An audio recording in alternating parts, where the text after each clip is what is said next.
There we go. Well, as far as I know, you are all new to each other. Donald, anyone familiar to you here? No, everyone's kind of new a little bit. I've seen some names pop around, but I'm not sure if I actually had some conversations with anyone yet. And I would say yet. sometimes I've watched so much video of someone that I feel like, oh, yeah, it's you again. Oh, we've never actually spoken to each other. Maybe we were off to the side chatting. So, Michael, you went round and round with me because I accidentally pulled you in on a pre-recording that ended up being Australia and Hong Kong as well as Canada. And I went, that's about midnight for you. How do you feel about middle of the night conversations? You said, I'm not at my best. Yeah, it was about 1 o'clock in the morning. Oh, I'm like, I'm so sorry. So we decided on May 19th, and that day has finally arrived. And I love the timing because recently you posted that you know that you are going to be honored, or at least you're going to get a good dinner, I think. Yeah, good dinner at least. Yeah, I got shortlisted. Yeah, for the Hartlepool Hero Awards. Hartlepool, is that your community? Is the town that we're in. Yeah. So Hartlepool Hero Awards for 2025. Yeah. In that post, which I saw after we decided, okay, May 19th, arbitrarily, that's when you'll come on. And you mentioned two things. One, am I necessarily a hero? So I gave my definition. And also, thank you to the person who recommended or no idea. They haven't come forward as of yet. Maybe somebody knows who this person is. They've got their I'm sure email. They'll tell me soon enough. Oh, good. And that is happening June 13th. 13th, that's right. That's a very, very lucky Friday the 13th because we'll be amongst heroes. Yay! Andy really reacted to that. So Hartlepool, having never been, golly, I've never been much of anywhere Europe-wise, but is Hartlepool landlocked, or is it near the Atlantic Ocean? Or tell us a little bit about Hartlepool area and where you live. It's in the United Kingdom, and it is the northeast of the United Kingdom of England. So it's just below Newcastle. Okay, Newcastle sounds familiar to me. Yeah, when I say Texas, I kind of assume that other people know that Texas is at the lowest middle end, but I shouldn't do that. I shouldn't assume. I should give someone. So northeast, so that puts you across a body of water from Norway? Not far, probably Denmark first. Denmark first. Yeah. Wow. Tell me, please, more about you, because you were obviously recommended. What's the, Andy, you know these things.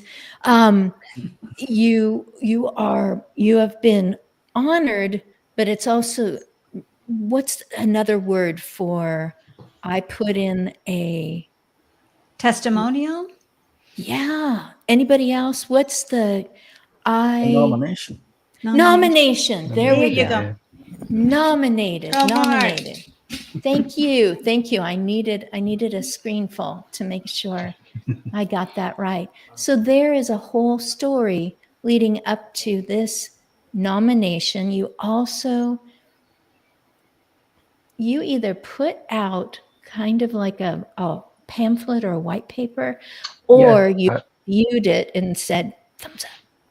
Yeah, I did a booklet Over here, when you are diagnosed with dementia, which is what I've been diagnosed with, Alzheimer's, you pretty much just get a load of leaflets, and then that's about it. You don't get anything else, nothing on the actual disease, no signposting, no explanation, nothing.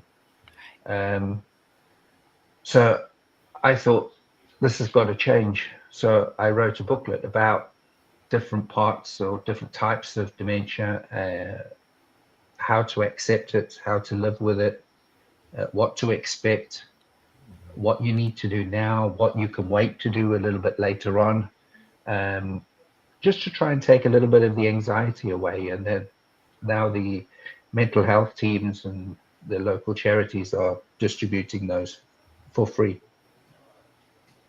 And anyone who loves you, anyone who is championing you, and they are also needing that measure of mental health. Just like, you know what, give me a rope to hang on to, something. And information, knowledge reduces all those Anxiety. Emotions that push you up Yeah. to here going, how can I be an intelligent person and just feel completely cast adrift at this moment? Why do I not know where you were talking, where are the giant signs that say, when you get to this point, just go to these, and they'll tell you, no, that doesn't happen. One of the things that happens is I speak to a lot of people who are diagnosed, or people who are caring for people who are diagnosed, and they often say that there's a lack of support out there. The problem is there is support there. Yes. But nobody knows where they are. I mean, even now I learn of things that are on my doorstep that I had no idea that they're there. And so it's just, as I learn it, I give that information out so that people can now use that service. You're actually doing what I've heard here in the US particularly. I used to live on the Pacific coast where Mark Conacher is. And you are getting it out of the silo. They said many, many, many times, we've got to get all of these life hacks, good ideas, support systems, questions you should be asking because there's answers. Books, my goodness. Michael, have you ever heard of Alz Authors, ALZ, Alz Authors? Yes, I have. Good. Yay, because it's half a ton of books. There's over 300 authors, and now they've expanded to documentaries, etc., that 3 women just look at, read, and go, yes, this is on topic. It's not promoting just an agenda, or it isn't saying, I've got the cure, come over here and I'll give you my magic beans. And they just started doing it, hoping that they were honoring their loved ones that they, for an amount of time, were care partnering with. And then it was kind of like, I have all this knowledge. It's maybe only my parents, only another loved one, but I've got all of it. Can't I do more for someone else so they don't feel adrift as well? Yeah. Wow. That's why it's important to get that information out there so that people can know what support there is and what to do with it. I mean, getting a diagnosis like that it's quite devastating. So at that time, everything goes through because of all of the bad press, the stigma, and everything that goes along with it. It's only an old person's disease. It's trying to help people to understand what's going on, what you need to do, what you don't need to do. There's no need to panic. It's okay. You can deal with this. And it's the opposite. And I'm going to go next to Andy. It's the opposite of the way that we probably lived I'm assuming Yeah. that people who listen to this have some amount of emotional intelligence. It's the opposite of the way you lived the rest of your life. How do I prepare Yeah. for this trip to a country that has a different culture and a different way of speaking? How do I prepare for it so that it will be, I will find barriers and hurdles, and I will have the tools, a clue, how do I step, should I get a master's degree, a PhD in order to pursue and it's like, it's going to be a long road and I'm going to have to research, whatever it is that you're pursuing. We pursued adoption. We didn't have our children by ourselves. So we pursued it. It was a big deal and we knew almost nothing. So we had to be humble and go, why do we have to fill that out again? Just everything. We had to become learners and it was a process. And each time we adopted, it was a process, but we knew we were new to it, etc. And then someone gets to aging or things that are lumped into aging and they go, let's just hope it doesn't happen soon. And it's like, I just, that's kind of killing my vibe. I kind of want to la, la, la, la, la, it's not happening to me yet or whatever. And so that's why I call myself the aging enthusiast, because I got to be with people who were aging ahead of me. So they had the advantage when I was in my 50s and they were in their 90s or 70s or 100s. They had the advantage. I admired them. I saw how they handled things cleverly. I saw how they would confide in me and the families would confide in me. Wished we had done this better. Boy, did we do this right. And I'm like, hey, this shouldn't just disappear when I stop working. What else can I do to help other people go, oh, there's support groups for dementia that don't put a wedge between the person who is coming as support and the person who is coming as diagnosed and go, you go to that room. Yeah. You go to that room. That's a real scenario from my experience, because I was hired as an additional caregiver and came into individual homes, like it's their front door. And so I just thought, I've just seen so many people age right. I just cannot leave this. So, Michael, we'll come back to you in just a bit. Andy, you say the name of your podcast so that it comes out right. Well, first of all, I just want to say, Michael, love your work in the world, because just because you get the diagnosis does not mean you have to live life that way. And I definitely want to have you on the Don't Be Caged by Your Age podcast to share this information for folks, because this is a podcast I launched in March of 2024. It's my 6th podcast since 2012. I'm a 4 times founder, so launching things is my jam. And I launched this because I had been in the startup ecosystem for 8 years as a global startup mentor. And I noticed the ageism going on constantly. And it was primarily gendered ageism as well. Yeah. And one of the things they used to say was, explain your startup as if you were telling your grandmother. And I'd be like, oh boy. And I would look at some of the people who would just be, around me and happily in great, wonderful conversations with me. And I'd think, you know what, I've got shoes that could be your grandmother. So I came out when I turned 66. So in 2022 came out, I'm 66. I put up the US 66 route sign in front of me, took a photo, and I wrote a post called Don't Be Caged by Your Age. And I talked about what it's like to be a woman afraid to share her age because of the shame. You shouldn't be aging. Stop that aging. You can't be looking older. Oh my God, now that you are older, well, go on out to the pasture. And my feeling is pastures are for horses, not humans. And in this LinkedIn post, it went viral. And the comments were either devastating stories about getting kicked out the day after they celebrated their 50th or 55th birthday from an organization because they'd suddenly become too old, no longer ambitious, no longer all the things. They were permafrost, you're out. So we have the institutional ageism, right? You have society telling you, don't get older. My God, you woman, you.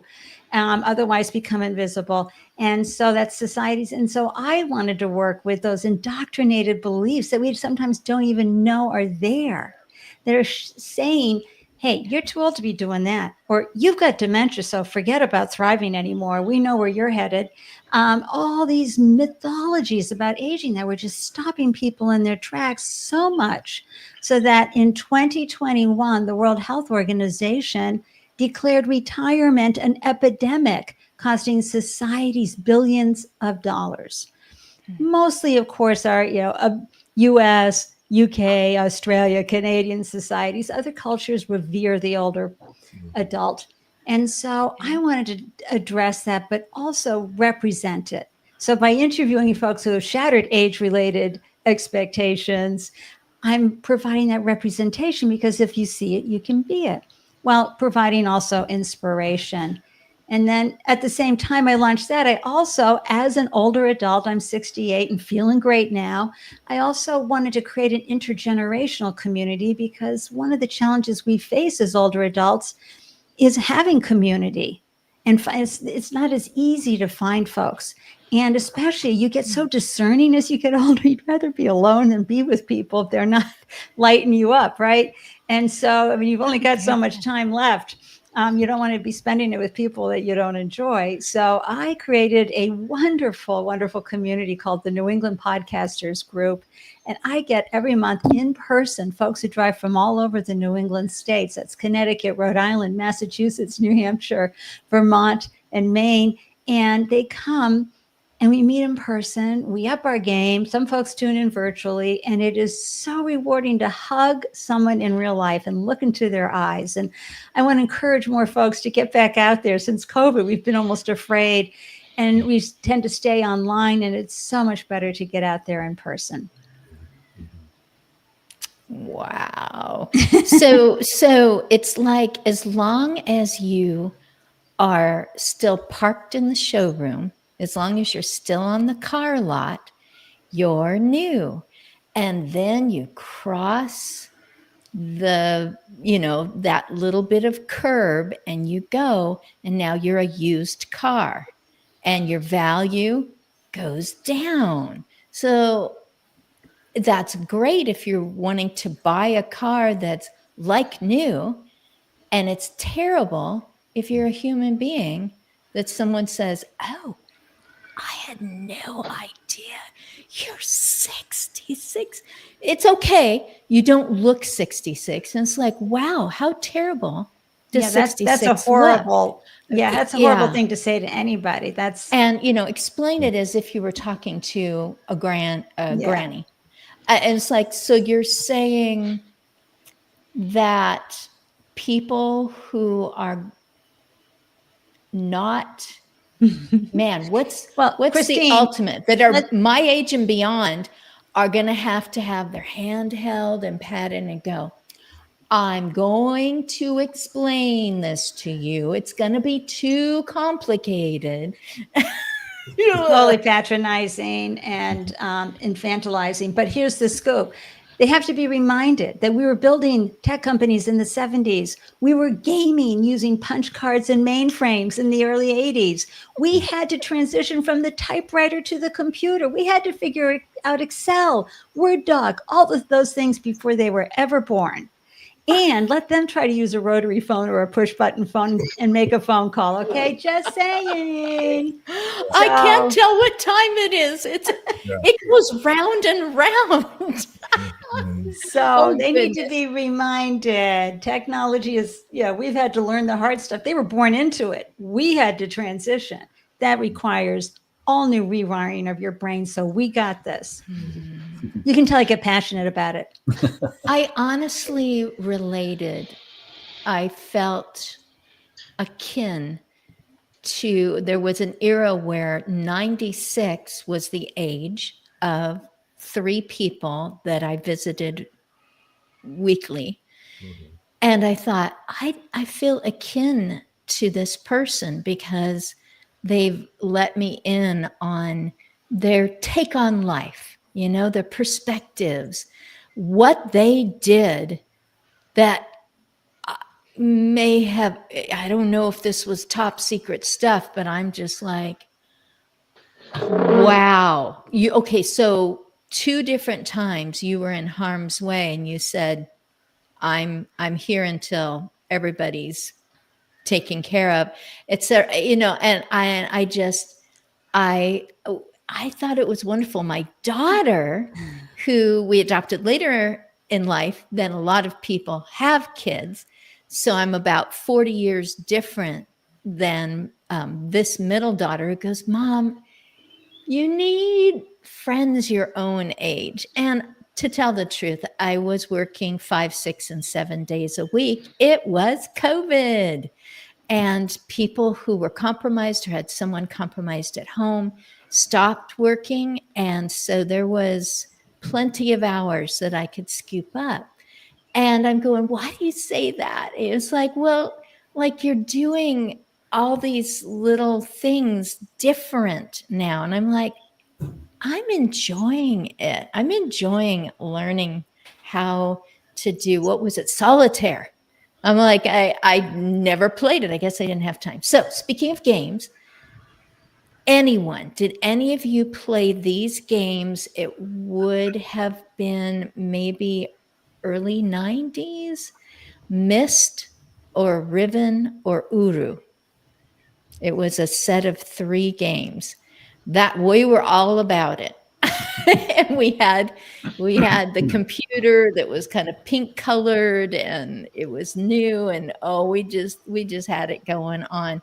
And we were playing Myst, and they actually had people with fake backgrounds talking about things and like video, and it was just fascinating, and it really helped during those early mothering years that I'm not always watching TV. I could rock the little baby carrier and go, oh, I think I'm supposed to click and go behind this building. Maybe I can. So yeah, we were the early test group for gaming, and it turns out we enjoyed it for a lot of different reasons. And now gaming is huge. So, well, I think, Christine, we have to remember that organizations have to stop wasting generations of talent, especially right now. So here we are in the US going through, and you read the papers, you know what it's like here. It's a disaster. Corporations need the 50 plus employee more than ever because we've been through the disasters. We've had to figure out new supply chains, how to onboard talent, how to keep clients happy during really difficult times. This is when you need someone who can be unflappable and calm. That's why a lot of folks may have retired and then gone into the airline industry as flight attendants, because they're wonderful. They're so unflappable, and they have all the, they're not going to go off the handle as quickly. So I just also want to encourage everybody, start hiring older adults. You need them more than ever now, while the younger generations are pulling their hair out going, we're all going to die. Every age, every person has their quirks and their giftings, and it's going to be different from person to person, not age to age. I'm 65 and I am not like 2 or 3 other 65-year-olds that you would just pull in and go, you're all the same. And I laugh and I tell people, well, like everyone my age, I was a school teacher. I was a mom. I went into slightly medical field. I knew some things to become a caregiver, and now I'm an internet sensation, which isn't true. But they always stop, and I'm like, okay, they actually want to know what's going on here.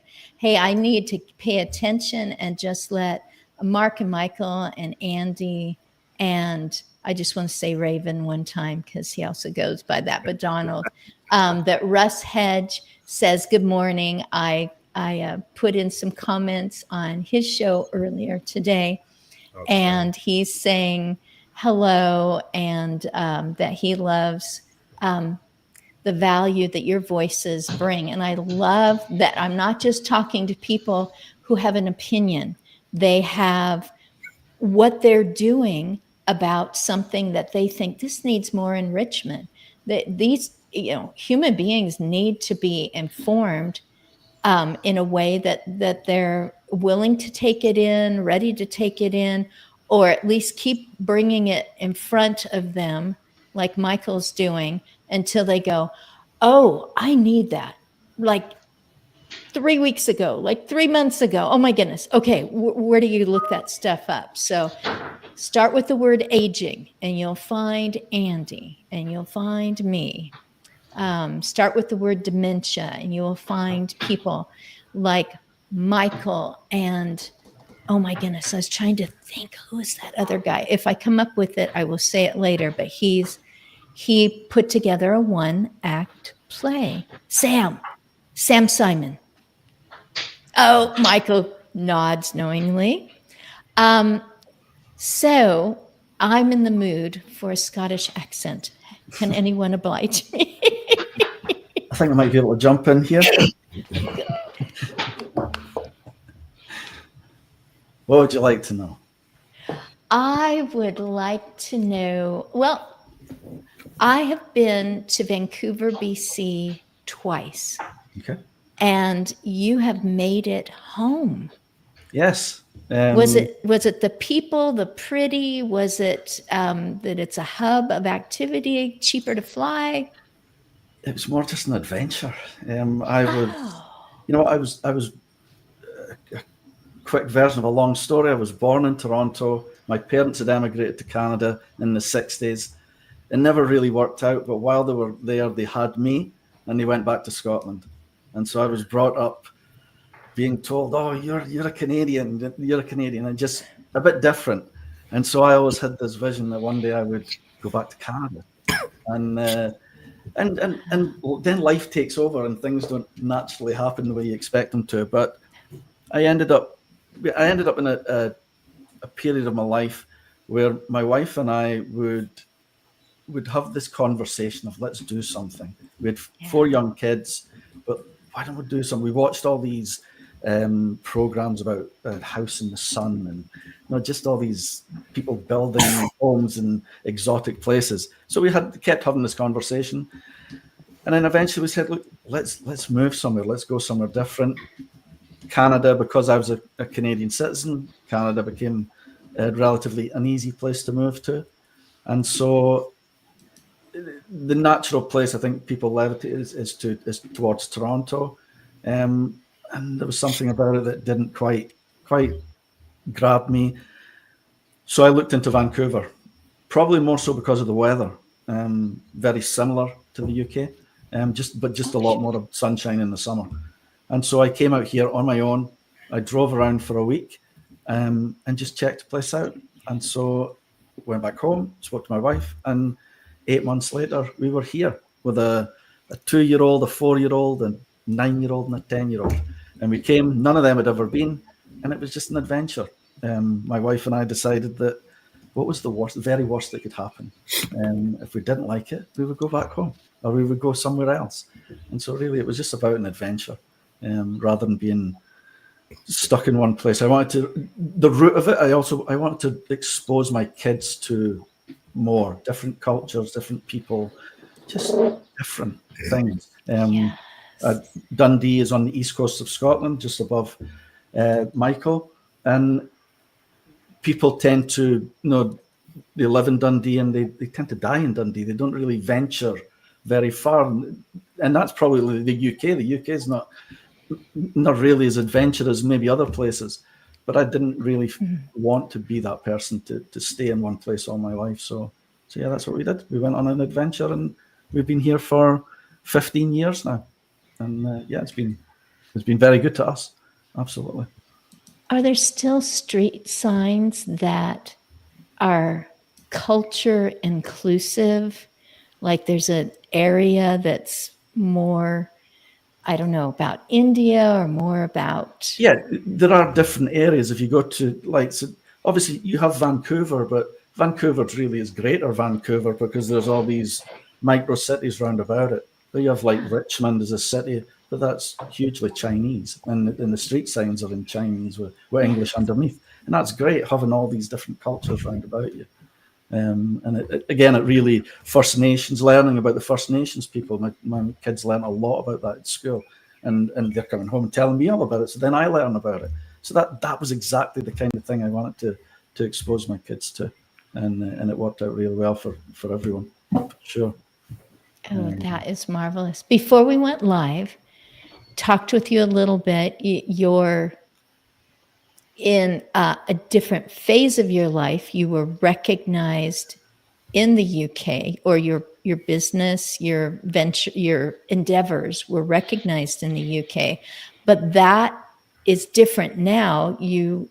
I would say that you have zeroed in maybe on something very specific. Yeah.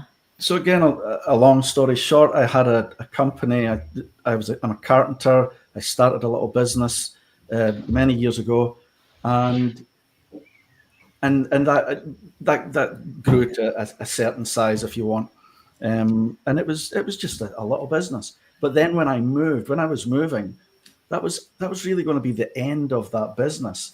But a lot of people, we subcontracted a lot of people.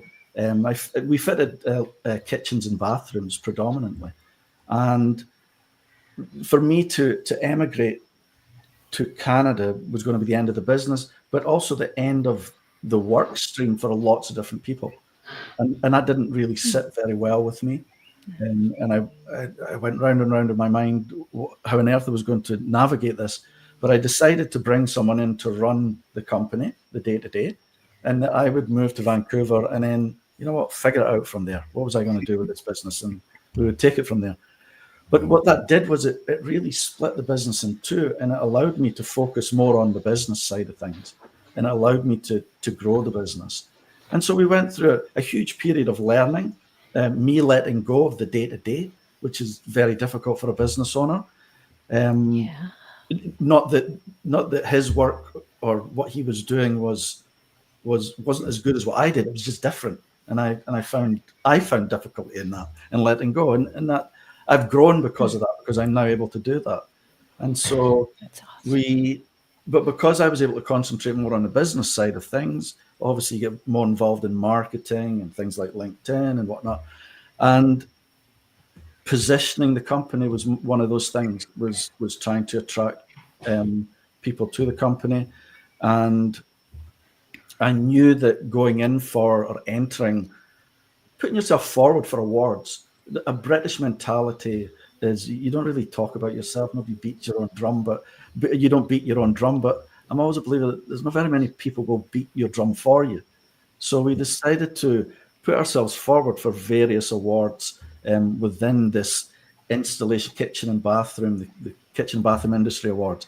And so we started winning quite a number of awards for what we were doing and how we were tackling our business. Again, being either side of the world and running that business, that was an attraction that nobody else was doing that. And so we were able to shout a bit about it and be recognized on across the UK national awards for what we were doing. And so thank you, Andy. So we did that, and then it was just one of these things when you're involved in that world and you're looking at things that recognize businesses. I came across the Great British Entrepreneur Awards, and I'd always looked at it and just smiled and then moved on to the next thing. And then eventually it just got to the stage I thought, you know what, I'm just going to throw my hat in here and just see where this lands. Yeah. So yeah, I flew from here all the way to London, big night. And yeah, I ended up one of the winners. They have an overall winner, which I knew I was never ever going to win that. I didn't stand out that much, but I won my area for service to the industry and what I was doing, and just standing out from other businesses. And so yeah, that was a good acknowledgement. And but again, it was something I could market. It was something I could use to show people that, you know, I could think a little bit differently to other people.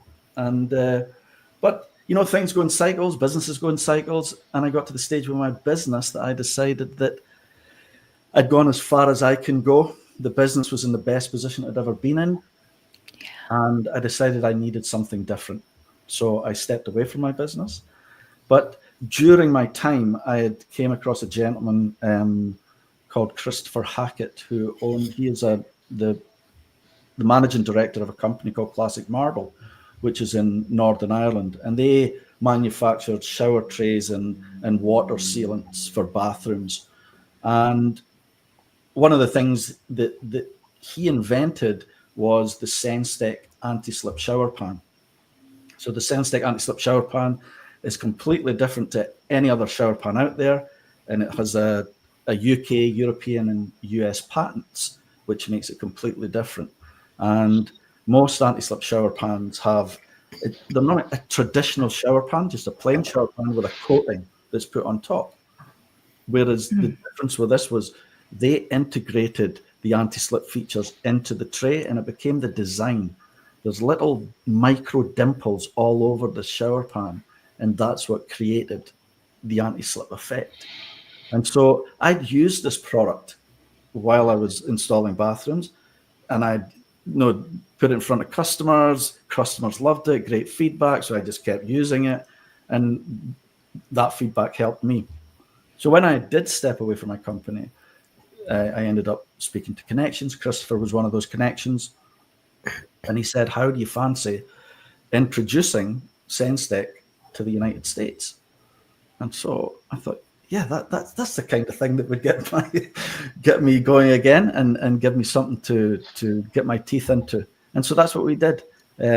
About a year, it's January 2024, we decided to do this, and we went through the whole process of setting up a business, getting distribution in place, building a website, and just everything that goes with that. So yeah, it's a different avenue that I've gone down, and it's exactly what I needed.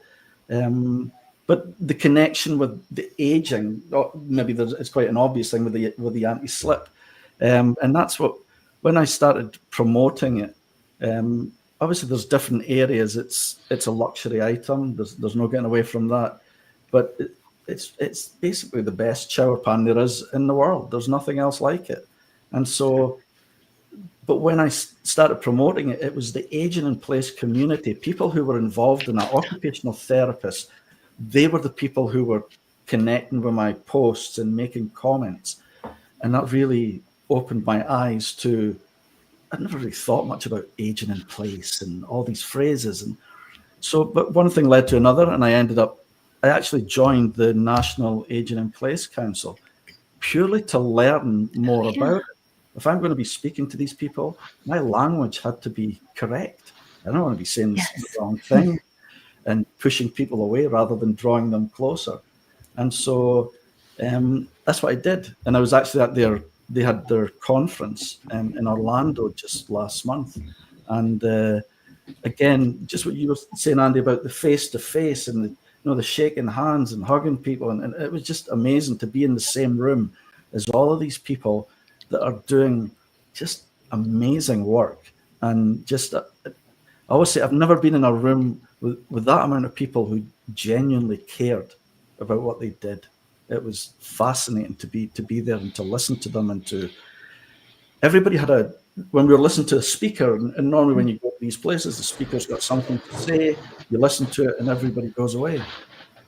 But the questions that were going in from the audience would open up, and suddenly you learn all about this person's backstory and into what they were going through, and that you would never know. But everybody was connected in a different way through problems that they were facing with aging, but how we can find solutions.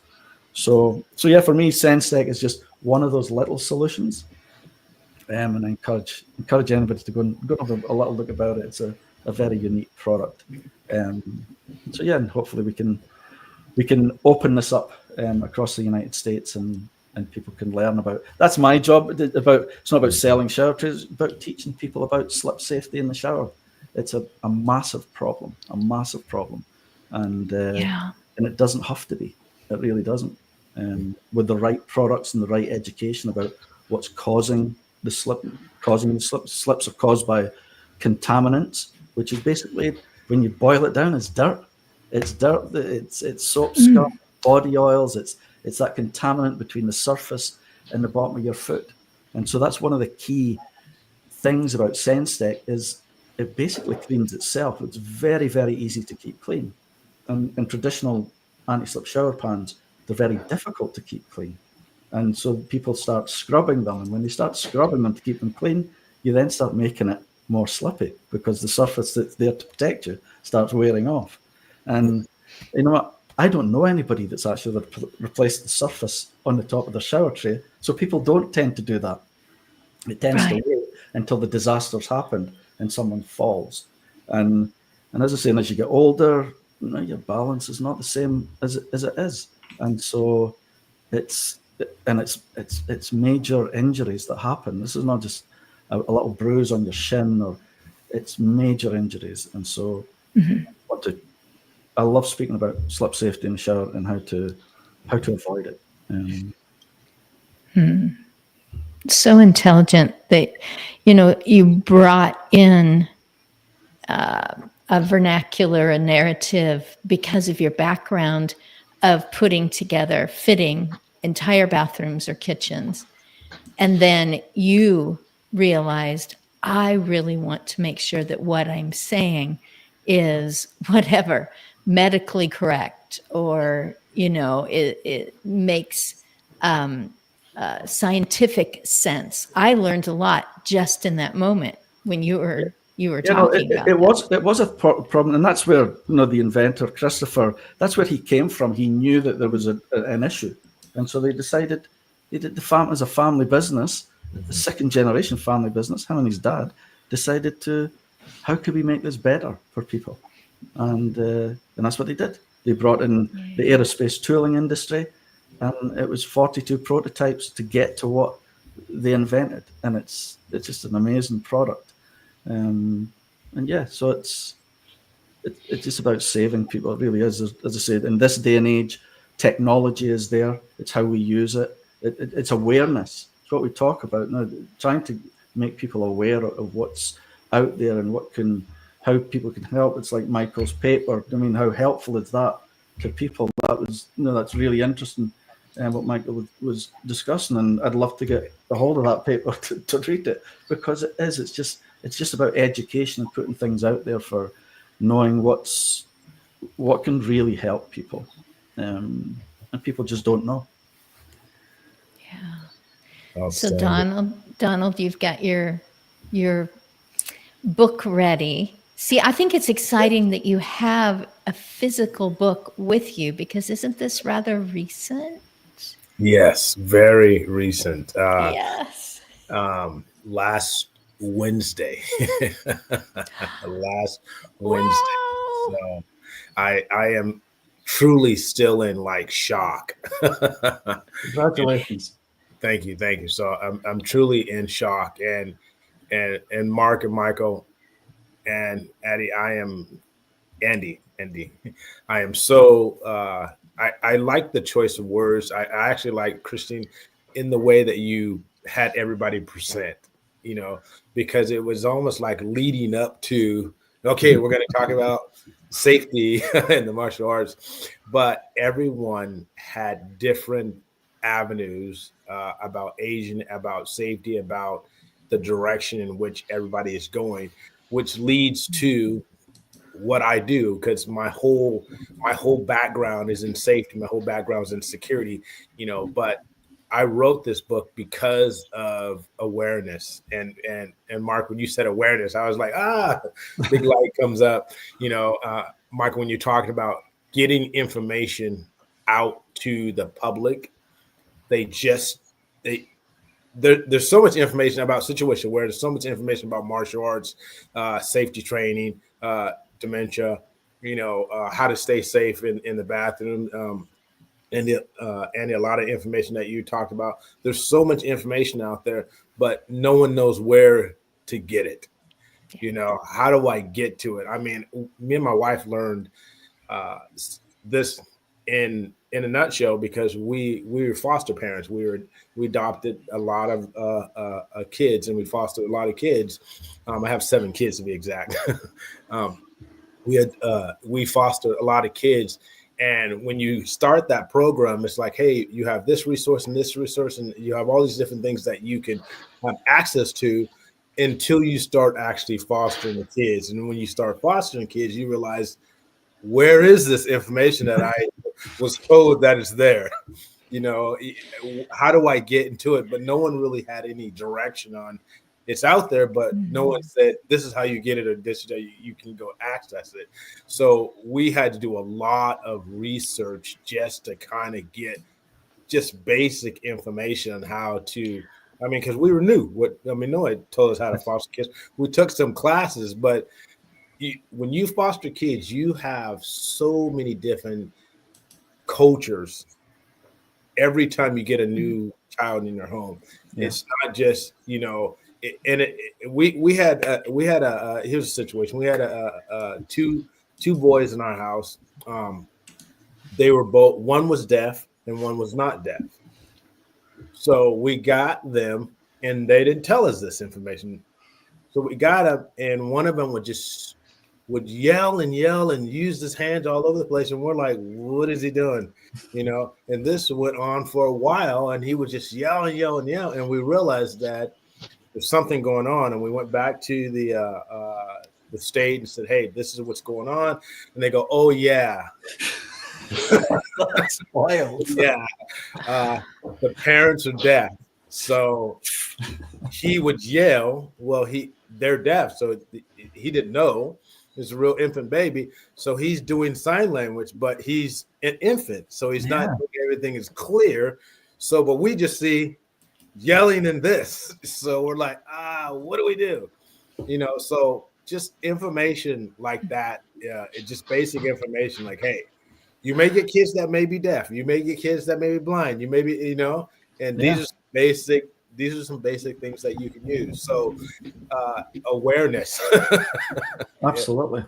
Yeah, it was, you know, you learn real quickly how to get information, because it was a shock, you know. You know, that being said, one of the reasons why I wrote this book is because, you know, being in the martial arts, you know, there's so many different programs out there for guys, you know, jiu-jitsu and Muay Thai and kickboxing, you know, but I found that women, there's a lot of women that don't want to roll around on the ground with no one. You know, no one wants to get into kickboxing. And one, you know, I'm moving up in that age group. I'm 53, and I can get down on the ground, but it's hard to get back up. You know, sometimes I'm down a little longer than I need to be. So I had to design something that worked better for me.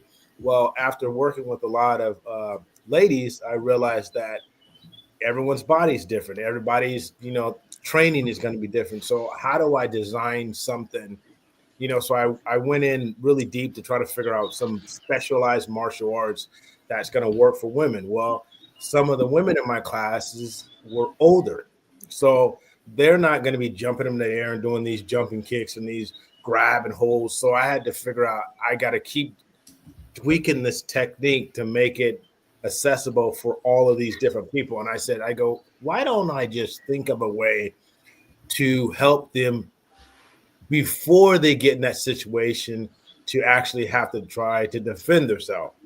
So why not teach them information to zero in on issues that could be a potential threat to them, so they don't have to use all these fancy techniques. So that is where I took my training, and that's the reason why I started writing this book back in like 2006.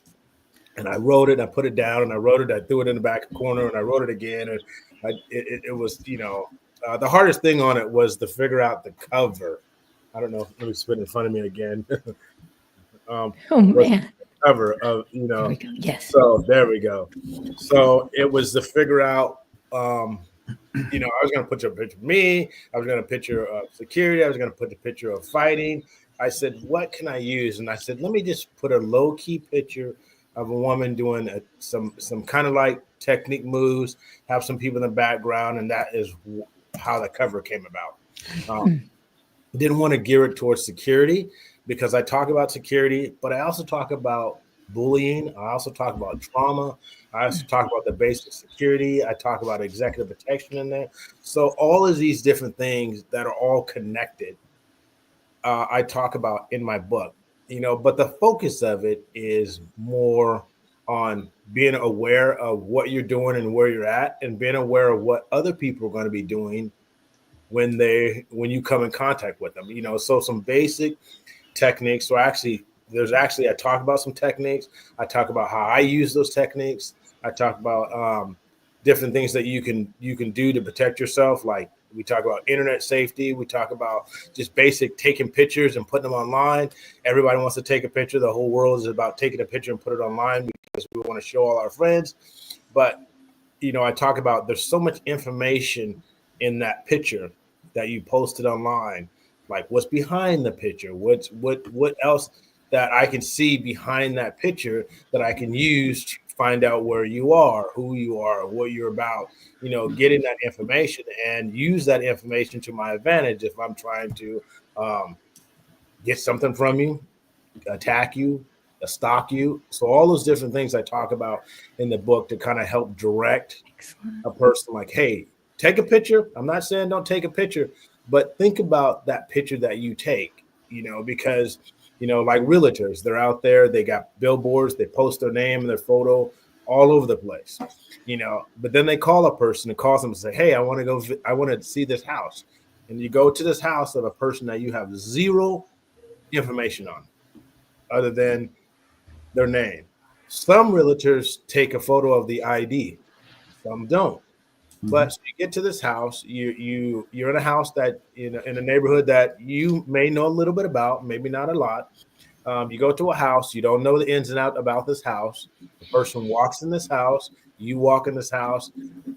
They could lock the door, shut the door. Well, here's something that realtors don't understand. So you walk in this house and you're looking at all these different rooms, basement, whatever.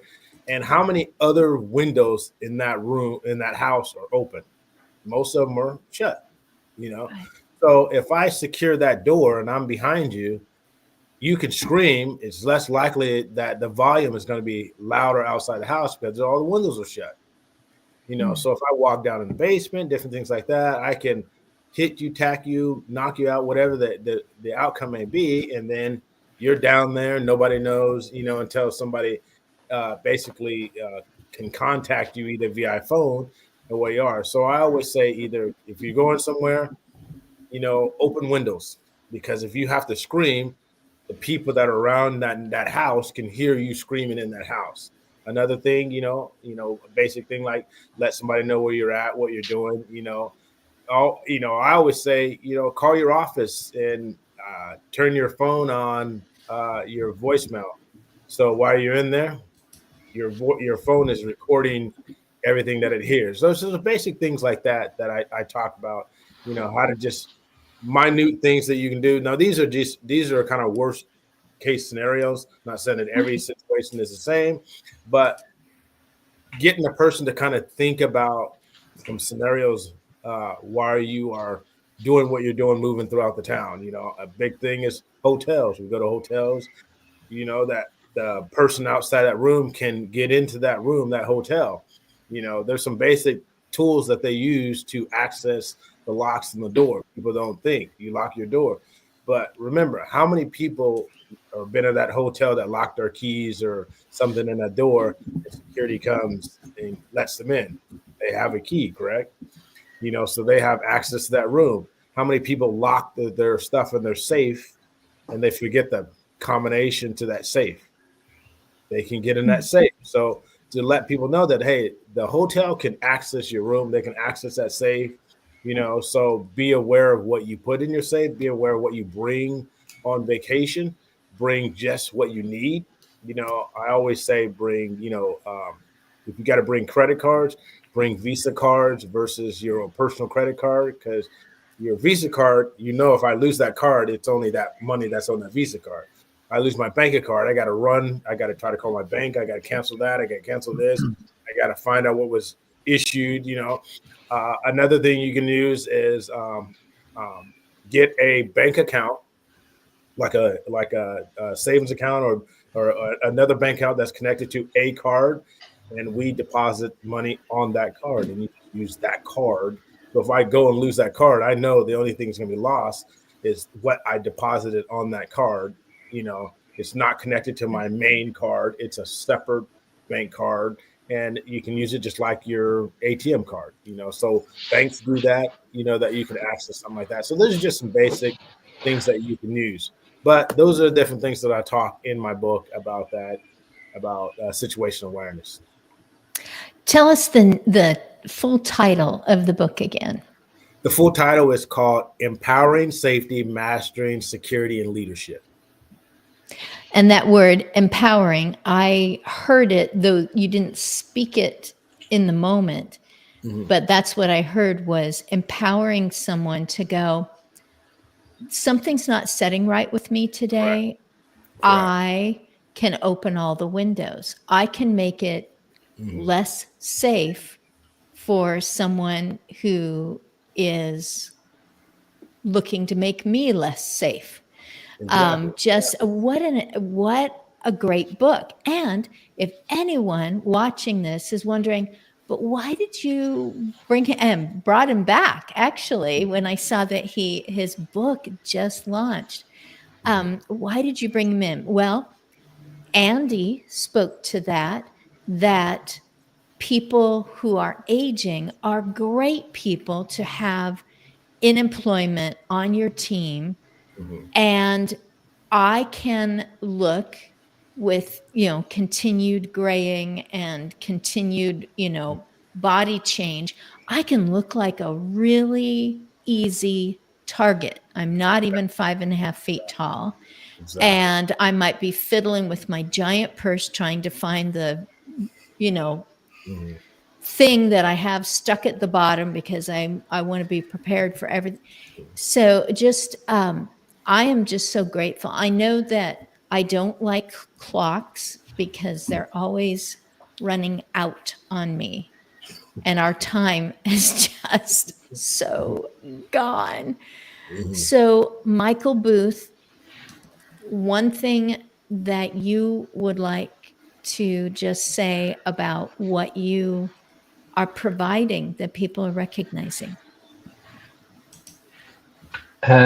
Advice, really. And helping people to know that dementia is not the end, that you can continue to live the best that you can. Excellent. It's information. It's like, and Michael can give you a direction to go with that information. Yeah, and Andy, at least maybe repeating the name of your show so that it comes out right. Well, Don't Be Caged by Your Age, a pro-aging podcast to help you find ways to thrive after 65, but also to be unafraid to be the oldest person in the room, to age out loud and proud. Yeah. Woohoo! When I told someone I was an aging enthusiast, they looked at my face and I am sure they were looking for signs of Botox. And I've decided that my wrinkles are organic and they're not hurting me and they're part of my branding. So I'm keeping my wrinkles. Anyone else, do what you want to with your wrinkles. Men, use all the creams and all the stuff that you want to keep it. Doesn't, I've just decided it's part of my branding. I'm corrugated. So that means I'm flexible in one direction and I'm really strong in another direction. I'm corrugated. So, Mark, now I know what a bath tray is. Yes. And you talked about it being dimpled and you talked about the scum on the bottom of your feet. And I'm just like, wow, I had a science lesson. This is great. No, you know what? One of the most dangerous places in your home is your bathroom. And within that bathroom, It's a shower. So it's just about digging in and learning more about that information, about what slip safety is. Again, you can find my website to learn all about all the different things. I talk about it every single day. You can find me on LinkedIn, and it's just about education, and just there's no need to be in danger in the bathroom at all. There's great products out there. Yes, I'm really glad that you are the one that's making America or USA or whatever we are figure this out. SenseTech is SENSTEC. It's spelled as shortly as you can possibly do it. I'll jump on a quick one. I'll give you a quick little tip that it stands for Essential Technology. That's what it is. When they did the University of Ulster did a user study on the SenseTech tray, and words like comfort, massage, reflexology came out of it. And when you're standing on this dimpled surface, so Essential Technology, SenseTech. Wow. Not a lot of people know that. Good lesson. There was a gentleman, I did not serve him, but I loved that he was around at times when I was serving others. And he told me stories of being the caregiver for his first wife, remarrying after she passed away, being the caregiver for his second wife. And he was probably the first person that I knew that talked about just the joy of that. And then his face changed and he said, there's a point at which that bathroom becomes your adversary. Well, and it really helped me to understand reluctance of someone going, I don't, need to shower today or what, it's just, it was unnerving. It wasn't comfortable that is what to happens. slip your way into the shower and slip your way out and slide all over the floor. Yeah, no, but that is what avoidance then starts happening. Do you know what I mean? And then you end up in a spiral in a different direction of problems. Yes. Yes. Something that, I don't know. When you're nice and clean, you feel human again. And it's about that your independence. adversary. That's what keeping people safe in the shower is about, independence. And independence in your own home, which is what aging in place is all about. It's about keeping you in your own home, because people stay healthier if they stay in their own homes. Yay. And Donald, we can find you, Donald Raven Hubbard. If someone is having trouble going, what was the name? It was empowering. I remember that part. Or, there's just, they can't access this in the moment to listen. It's like, which minute did he say that out loud? Donald Raven Hubbard. Remember, he has 7 kids. Yes. Oh my goodness. Go to Donald Raven Hubbard. Thank you. And you will find his book. Is this the very first publication you have created? Yes. And the cool thing about it is, if you're trying to find my book at Amazon, and I just found out on Friday that I'm the #1 seller right now. Oh, well done. In your category.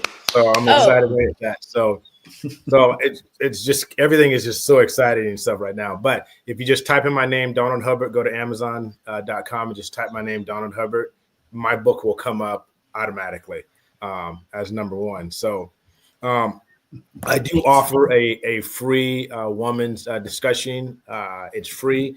I just set up a time. We do it all online. I pretty much do a discussion on a typical day for a person, and then point out some areas of improvement for safety.